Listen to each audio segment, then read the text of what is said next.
So let me give you an example in Marafa that my colleague also touched on. You hold the first meeting and then you realize that those who are disabled, traditionally not coming into the meeting, the elderly are traditionally not coming into the meeting. There are people who have been traditionally neglected in that particular community, and so they don't value any community gathering.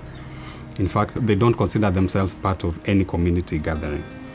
And so the question is, how do you bring these people on board? I think in our case, when we held the first community meeting, and there was very few people who attended, then we asked the community, are there people who are not attending the meetings? And they identified all these people.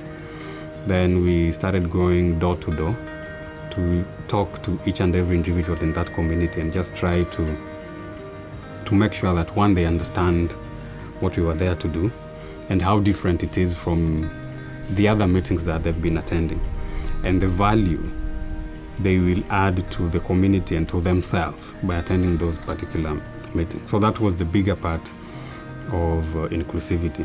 Tulikuwa tukihusishwa, lakini ilikuwa si sana vile. Mwanzo tulikuwa ni kule kutengwa. Manake kama ni mradi wote umekuja huku kwetu, si rahisi pia na sisi walemavu tuwe tunahusishwa katika hiyo miradi. Si rahisi, lakini katika huu mradi nashukuru.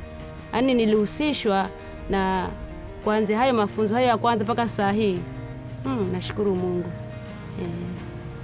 During the initial meetings, like I asked the community members whether they felt it okay to hold the community their meetings together as a community comprising of all those segments or those community subgroups, that is like the women, the youth, the children, the men and the women.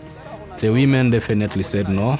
There are issues that we cannot feel free to talk when our men are around, because it is bound to cause some conflict and some misunderstandings and some frictions when we go back home. And the children also said that they will not feel it very comfortable for them to talk their issues before their parents. They did subgroup themselves. It's not the facilitator who did the subgrouping. Kuna watu walikuwa hawana ule uhuru wa kuongea juu wameona face tofauti.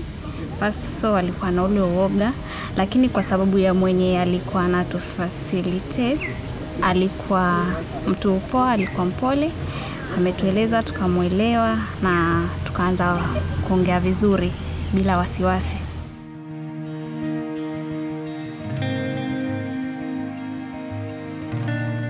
Kuna hii aspect pia ya kuwapatia motisha participants kuweza kuvoice opinions zao na encourage na kuasistizia kuwa hizo opinions zote ziko valid. Hakuna opinion moja ni kubwa zaidi ya nyingine. So unapata wakati umewekea mazingira kama hayo na una encourage, inawapatia nafasi ya kuweza kuvoice opinions zao, na whatever kitu imetoka katika moyo wao eventually wanaweza wakaitoa dialogue. Ni poa kama hujajisikia kuongea si mbaya. Take your time tu, ufunguke vizuri alafu uongee. The facilitator is trying to encourage those who are not talking to talk, but some of them are still not willing to talk, and he is telling them that's okay if you're not willing to talk.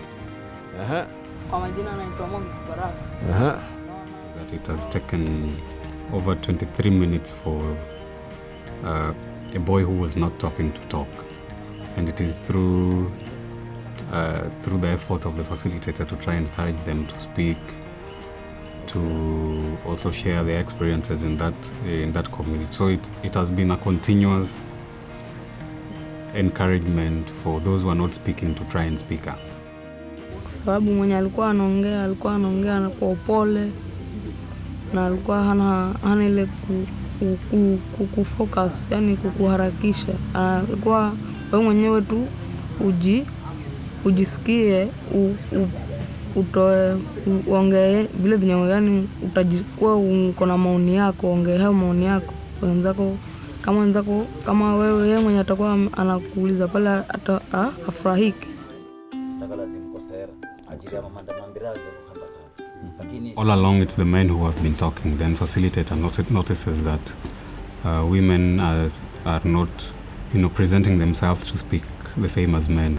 Maybe because men in that community are used to speaking first or speaking on behalf of women, then they naturally pick it up and start talking. And then women become laid back a bit. So he is giving an opportunity to the women to also speak out.